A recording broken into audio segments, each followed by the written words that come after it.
But this is the unironic do nothing win moment though, because like China is always doing things right. I don't agree with the do nothing win principle when it comes to China, but this is absolutely a moment where they did nothing. The war effort's going really well, Noah. I don't know if you're aware of this, but it's victory's coming any day now. Any day now. One of my favorite. I've actually been really, I've been really excited to do my part because I live in Manhattan and I don't have a car, but I'm excited to be here in Los Angeles where I have a rental car and I can do my part to support the war effort by paying for $7 a gallon gas. War bonds. It's our version of war bonds. Oh wait, Jerry Baker. Sorry. He's not just the Wall Street Journal editor at large. He's the former editor of the entire paper.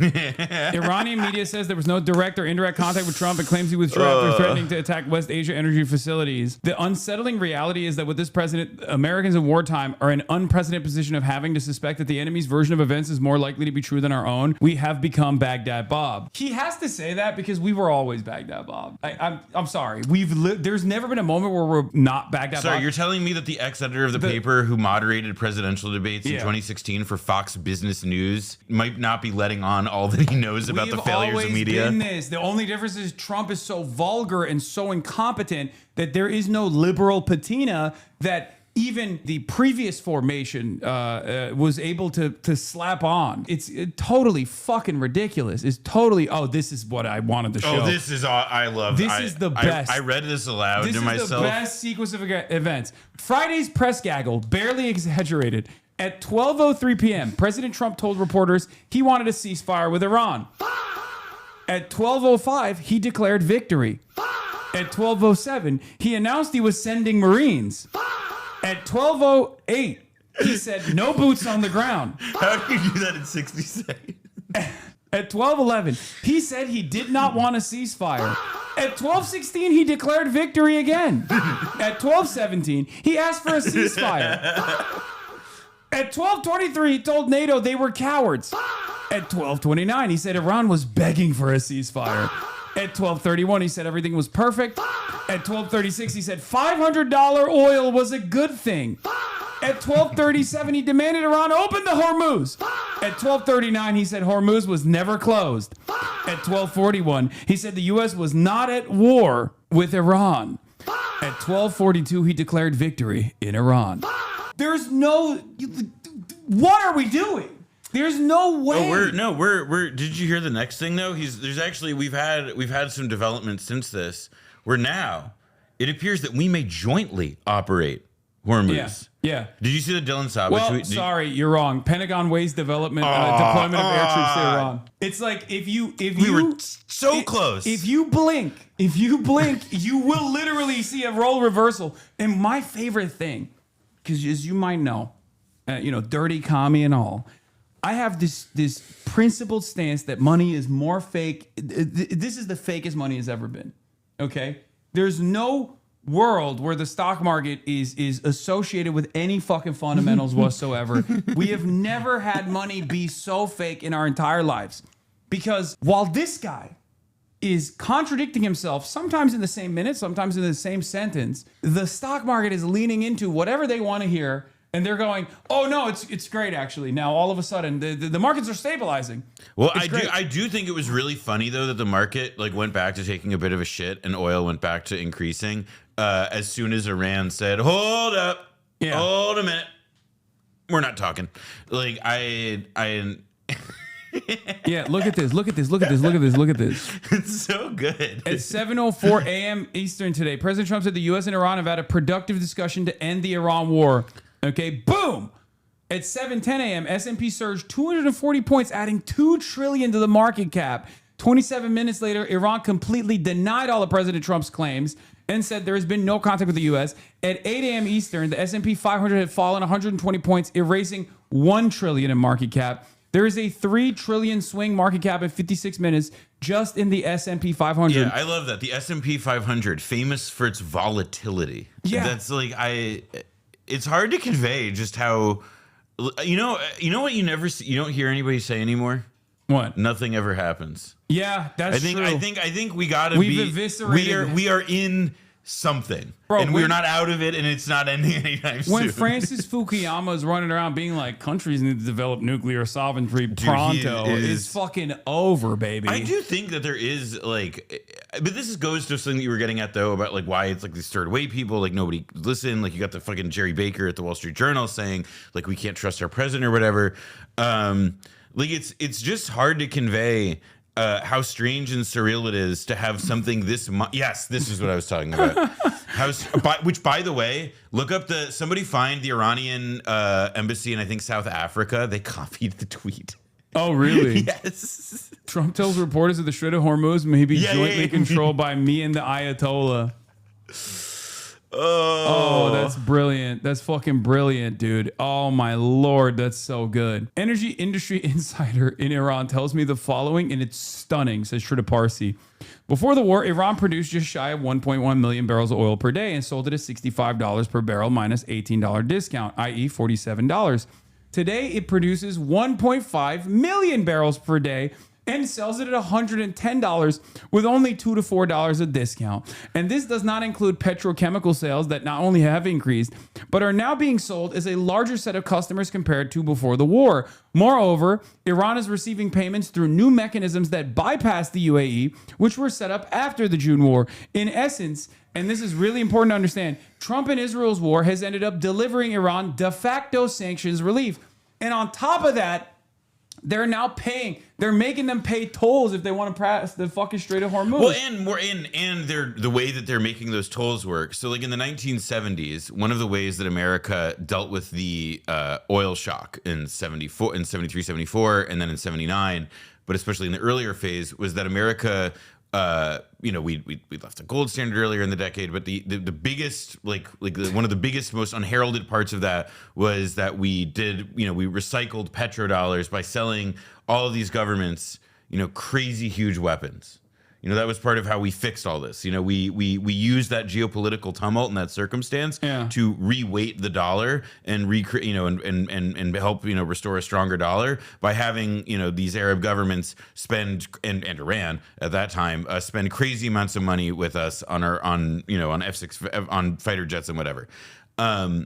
Now, like Iran arguably is, trying to force a similar kind of thing because not only have they, clearly they're in the money, as Shrita Parsi tells it in some respect, but now they're also saying, no, the only way the oil goes is if you pay us in yuan. Yes. Meaning that they are trying to destroy the petrodollar system. Exactly. Granted, the petrodollar system is like, it's a bit of an antiquated way of looking at it just because like it doesn't. It's also one that like, I feel like they just kind of threw that out there for China. It's the image. It's about how it looks. Yeah, China doesn't even fucking want it. Like, I don't think China is ready for being like the domineering hegemonic. They don't power. want it. They want to do nothing and win, and they will. But like, this is the unironic do nothing win moment though, because like China is always doing things right. I don't agree with the do nothing win principle when it comes to China, but this is absolutely a moment where they did nothing. They literally objectively did nothing. And they will probably be part of the diplomatic resolution. Yeah. Well, they have to be. Yeah, at this point, I'm not really. Who's going to maintain stability? I mean, well, right now, the crazy thing is that supposedly the talks that they're claiming have been happening are in Pakistan.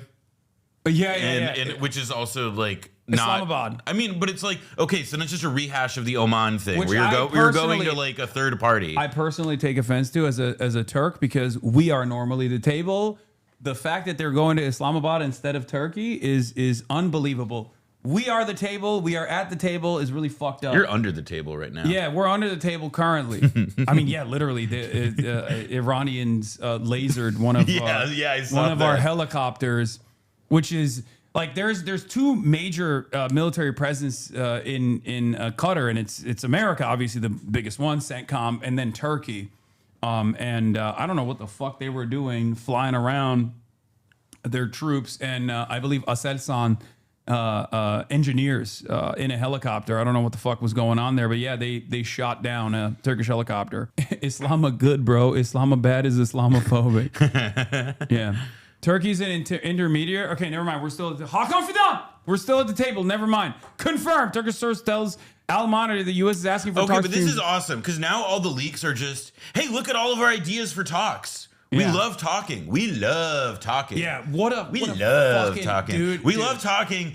Do not mind all these troops that we're massing. Yeah. Do not mind that we've killed literally every person that we've talked to. Yeah. Don't mind it. Iran don't fuck with Fidan. Yeah, I mean, no shit, dude.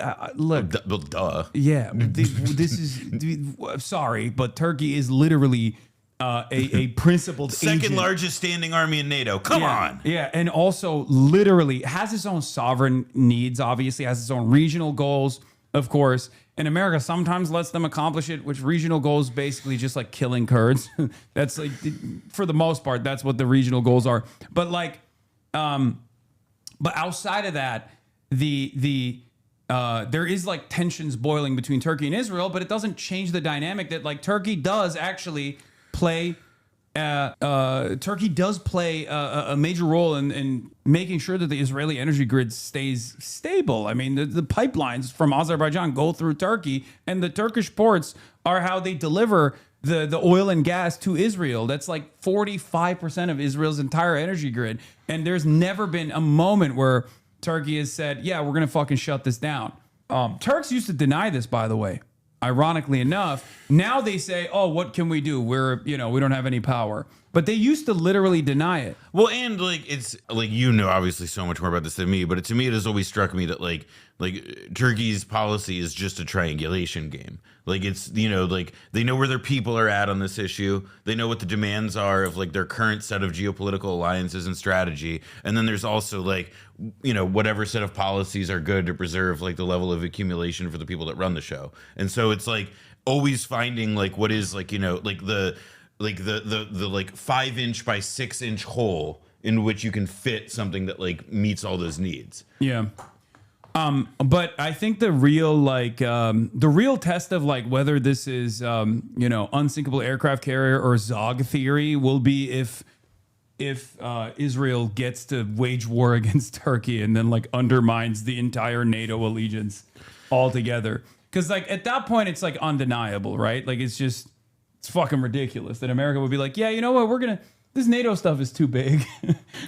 I mean, NATO is. I mean, look, one of the. Okay, I'll throw this out there so that I can because this is actually like what I'm about to say is like real live stream fail material, which is just that I do think that it's like NATO is coming under an enormous amount of pressure, and simply because the fight is now happening in Iran, I think people have kind of lost sight of a bit about some of what makes NATO feel very fragile at this moment. Like the geopolitical origin of NATO, right? Like the basis of it was an alliance to combat the Soviet Union and to prevent the spread of communism there. And it came together in the years after World War II, at the beginning of the Cold War, and we were almost a century on.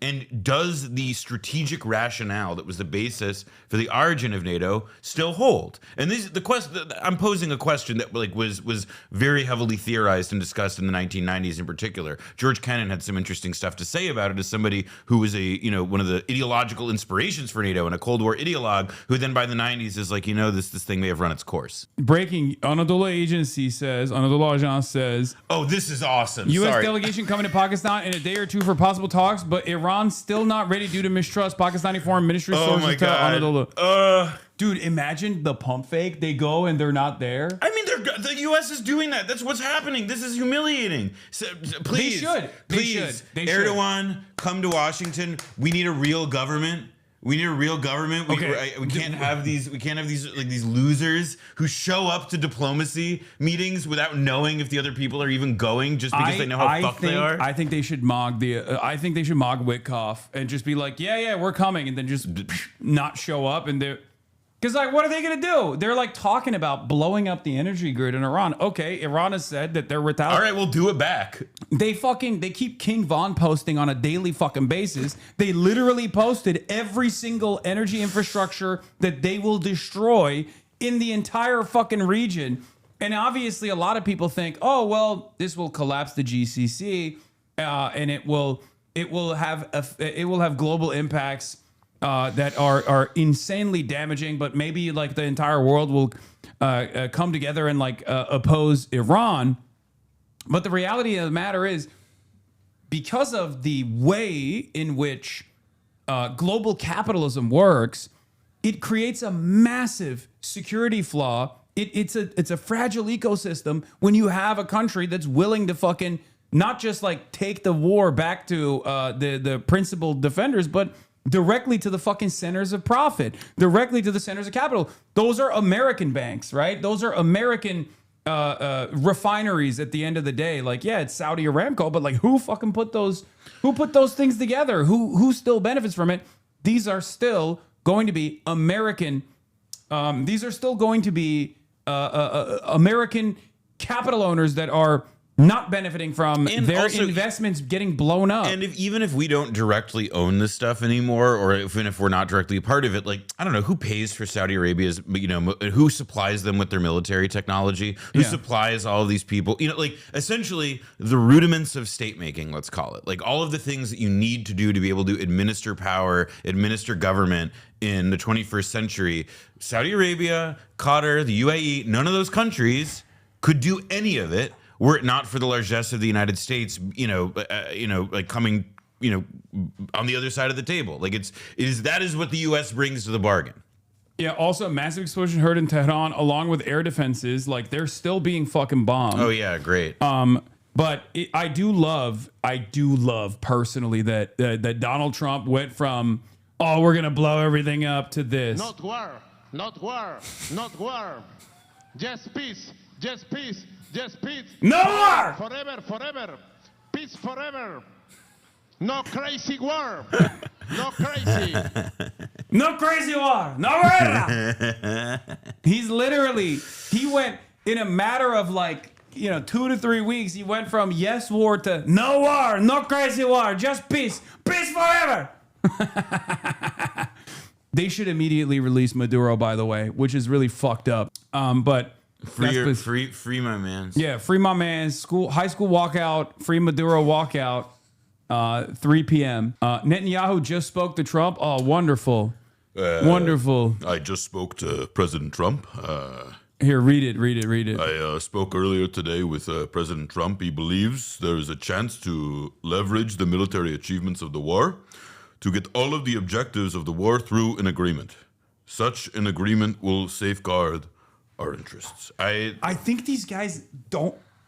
I think he's first. They're of all trying to find a way out, man. They're all trying. We're now getting like the we're getting the leaks from the Mossad saying that like the Mossad thought there was going to be an uprising. Like, oh no, this is cooked. They're done. They're trying to find the door. They are so fucked. And the reality is, Iran. Oh my god, because they killed all the fucking restraint guys.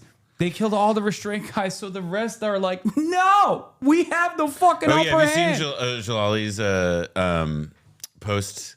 The more hardliner guy from their government who's still both alive and on Twitter, who has been doing some pretty good posts today that I've been seeing. No, they've been doing like cringe posting. The IRGC guy was like, Donald Trump, you are fired. Like, it's Robert Pape is cursed to see his work vindicated over and over again. All right, he wasn't the first guy to point out that air power never like wins. To be clear, like, but but it's that, and also the escalation ladder. He loves the like. He only posts the same thing, copy and paste every day. He's like, well, this is the escalation trap. Please read my book. My book. I also look as somebody who has to hawk something. I'm never gonna knock somebody for that. Yeah. But I think that this is part of what's so goofy though now, where it's like what we're now witnessing, like what we are seeing right now. Like set Lebanon to the side for a moment. What we're seeing in Iran is like this insane, bizarre scram. It's like the Israel and the U.S. are like, I don't. This for your audience is probably too old, but one of the best like jackass. Jackass sketches is medicine ball dodgeball, and it's like fucking the US and Israel are trying to find the door in like a dark room where people are throwing medicine balls like dodgeballs. It's absurd. The IRGC clip. Oh yeah, this was the clip. Oh, Trump, you are fired. You are familiar with this sentence. Thank you for your attention to this matter. The central headquarters of Khatam al-Anbiya. You are fired. Donald Trump, you are fired. You are familiar with this sentence. That's hilarious. Donald Trump's going to be like, we need to put, we're going to bury him under the jail. We're going to bury him under the reactor. I just wanted to be one of the 88 clerics. Why can't I have a say? I've studied the Quran. I know the literature. I know it. I'm Shia in my heart and soul. I do think that there is also like it's so difficult because we're now like a solid decade into like Trump life, and there have been so many cycles of discourses about his health, his state of mind. Yeah. How aware is he of what's going on? And I really do feel, not because I've seen like clips of Trump where he looks out of it or out of sorts, but just like, I don't think have we ever seen a policy, like, and this is like for Trump I'm talking about. For Donald Trump, have we ever seen something this crazy, this, discombobulated, this contradictory? It's funny because, like, it's not even entirely his own fault. I mean, obviously, it mostly is his fault because he still very much has the capacity to make that phone call to be like, we're done here, right? It's over. And I don't know how much of the leverage they have. I'm certain that, like, reading the tea leaves here and looking at the Iranian response, if they were to like cut Israel out of the equation and were to like withdraw, which America simply doesn't do, with the exception of like with the Ansar Allah movement and stuff. But if they were to do that, if they were to give Iran assurances, like I'm certain that Iran would eventually say, all right, fine, pay us reparations, or, by unfreezing some of the assets that you have frozen for years and years. It would be a massive blow to American confidence and stuff. But like, it would, in my opinion, it would probably salvage like the remains of like the American empire, at least for like another decade or two. Had they gone in, but if they go in gung ho, like if they continue to escalate and think that they could do boots on the ground military warfare with a country that has designed its entire defense around this exact scenario, with a topography that looks the way it does, like a fucking fortress on three sides with mountains, they're fucked. Like it's over. That's why they're quietly conceding. Well, not quietly, loudly conceding. I mean, I do think that some of what's going on though is that, like, and this is one of those things where it's like the Trump sloppiness and the incompetence really can't be dismissed or underplayed, because I do think that this is what we're like everything you said, ordinarily, if you were to get into a situation like this, as a military leader, as a president, whatever, you have an idea of what your off ramps are. You have an idea of, if X doesn't work out, then we will do Y. Or we will find a way to, like, Israel's very good at that, by the way, because Israel has chosen very aggressive, very shocking, but fundamentally limited objectives as that it seeks to accomplish as part of its whole strategic vision. But like, they find ways out when things start to not, when the people start coming home in body bags, which is really the only metabolic thing that keeps Israel from getting deeper involved.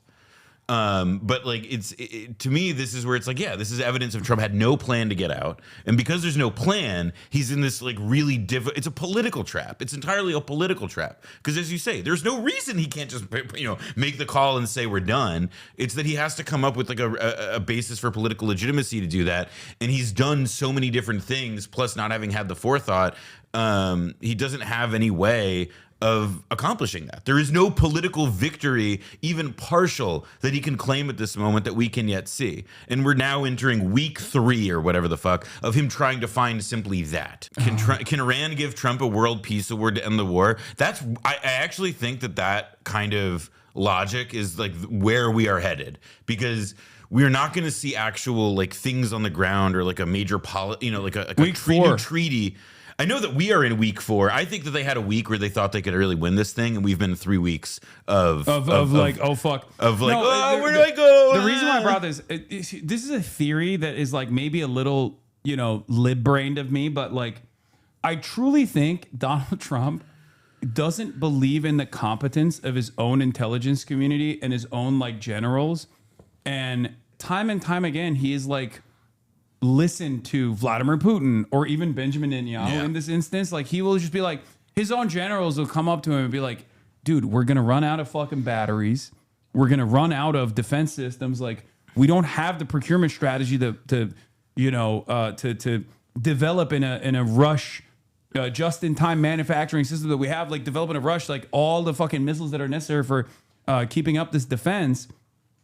And And if you do this, it's going to be devastating. Dan Kane literally came out and leaked it to the press ahead of time. Like, it's one of the biggest blows of the confidence of the American military is when your top general literally is like, this fucking idiot's not listening to me. I have to go and tell every outlet I possibly can that this is going to be a spectacular failure with the hopes that there will be some pressure from reasonable minds. There is like one stratum of this, or like one like area of this that we haven't brought up, which is like part of how this thing works and gets sustained. And that's like, I would say it's a combination of like the Israel lobby and their fellow travelers. So I'm thinking of like FDD, and I'm thinking of AIPAC, and I'm thinking of all these other organizations. They talked about their objectives. It's literally copy paste from the FDD. Yep. FDD is a cutout for the Israeli government, by the way. For those of you who don't know, Foundation for Defense of Democracy. What's the Hebrew name of it initially? I think it's like. I know they had to change the name because originally it was a Hebrew word, but they like. I think it was a Hebrew word for truth. Emet? Yes, it was Emet. So FDD in 2001, when it was first launched, was called Emet. Okay, the Hebrew word for truth, and they had to like restructure it and make it more American because it was like too Israeli coded. But it's never actually changed its design. Its purpose is literally to serve as Benjamin Netanyahu's own personal think tank in America, and yeah, it's unbelievable that the American government's official communique shows a direct copy paste from the Israeli, like the Israeli fucking mouthpiece in Washington D.C. Like, look, I would also add this level of infiltration is insane. Dude. I mean, and it's like infiltration is to me an accurate description from even if this was like some 24-year-old who's working for the Trump administration was told like, oh, we need to have this page up and running, like go get the fact sheet out, like, and this is their choice was to just copy and paste this. That tells you something. I think the other thing, somebody else has been sharing this, about how Trump believes Israeli intelligence. Like one of the not so open or one of the not so like tight secrets of American foreign policy is that Israeli intelligence is garbage. Lawrence Wilkerson, the ex-Powell advisor, is like a very he's spoken very explicitly about this. It didn't used to be. Well, it's because it became, particularly since the Netanyahu era, like what it is it's intelligence at its worst for political purposes, meaning that it's intelligence that is made to support specific political objectives of the government. Yes. It's not like unvarnished political reporting. It's not sourcing. It's stuff that it's Iraq war stuff all over again. Because the goal is not like in their minds like survival in the same way that like the American defense industry no longer operates for a specific military purpose or a specific military objective. There's so much defense bloat because it's a capitalist invention. So they don't give a fuck about like making the cheapest and the most resilient pieces of military equipment. The sophistication of it and the cost of it is no longer a consideration at all because it's just an unlimited slush fund, right? For all of the fucking shareholders that constantly draw further and further profits. And that's why you see the F-35, which is supposed to be this like this beacon of American military superiority, get fucking taken out by a K truck with a fucking built air defense system on top of it in the mountains of Iran. And it's a massive blow to American air superiority for by the way, anyone that can see it. We're taking L's that we don't even know about yet. Like the fucking there's that ship that got hit that they're saying there was like a laundry fire, I think, the Gerald Ford. And then, there's never been all of a sudden, I don't know if you guys have known about this, but there's a lot of the F-15, which has had one of the most immaculate combat records in like 40, 50 fucking years of service. And then all of a sudden, we've been losing F-15s. Oh, yeah. And then there was that F-35 that went down. Yeah. A plane that, by the way, is going to cost billions to replace. $2 trillion in R&D that is supposed to be the peak of American ingenuity, right? Is now being combat tested in real time and in a record pace has lost its air superiority against defenses. And people are coping so fucking hard that they're like, oh, this doesn't actually put a real dent in like American superiority. By the way, what Maz Hussein is pointing out right now, by the way, here is really important because there was one opinion column in Al Jazeera a few days ago, last week, that was just getting passed around over and over. Like Ben Smith from Semaphore, a lot of people with, frankly, like a lot more sympathy than they should have for the Gulf countries or Gulf governments. Well, they do were conferences sharing it. out Yeah, there. exactly. But they were like, oh, this is So really do I. interesting. And I went to the Pearl of the Gulf. Okay. I feel bad for Qatar. Maybe Iran should stop. That's what I think. That's right. Yeah, that easy. Yeah, it's that easy for me. So like there was this article in Al Jazeera, and it was all about how like it was the bear case for Iran. Essentially, it was saying that like, look, Iran is actually in a weak position. All of these launchers have been destroyed. How do we know they're destroyed? Because they're not launching missiles. And that was like the most salient factual claim in that piece. And it was like a very like, now we're seeing no, Iran's capacity hasn't been diminished at all. Yeah. It's like, this is the thing I mean, that not I at want. all, but you know what I mean. This is the thing that I want. Yeah, it's not been treated in the way that it's presented, right? Exactly. That's my point. And that's the thing that I want to ask people that like are constantly like reading the recycled Cope machine from people who are like, American military superiority is awesome. We're fucking, our dicks are so hard. Like how do you cope with that reality that like a fucking 34-year-old dickhead that has no like insider information has been openly fucking saying that this is a spectacular boondoggle from day one? I have literally been able to pinpoint and call out, alongside many people in the OSINT side of things that aren't so hoorah about American military superiority. How do you make sense of that reality where people from the outside can have more sober assessment about America's capabilities and, more importantly, its limitations than these people that are on the inside that have been basically fucking telling themselves and anyone who will listen lies over and over and over again? There have been people, there were people initially that would come into my chat and be like, you're just coping. You're just fucking sad that your best friend, the Ayatollah, got fucking murked and you can't get that sweet IRGC money any longer. And I was like, dude, I'm just telling you what's going to happen tomorrow. And when it happens tomorrow, you're going to come up with a fucking new cope. And they've been doing that now for fucking 23 days. When will it end? That's pretty good. DUI hires. Yeah, DUI hires. Exactly. I haven't heard that one before. Like 23 fucking days, man. It's crazy. At some point, you got to wake up to the reality that like the Iranian missile barrages are not stopping. And unironically, the Israeli defenses are actually diminished in the process. And they can't fucking defend the country anymore. Okay.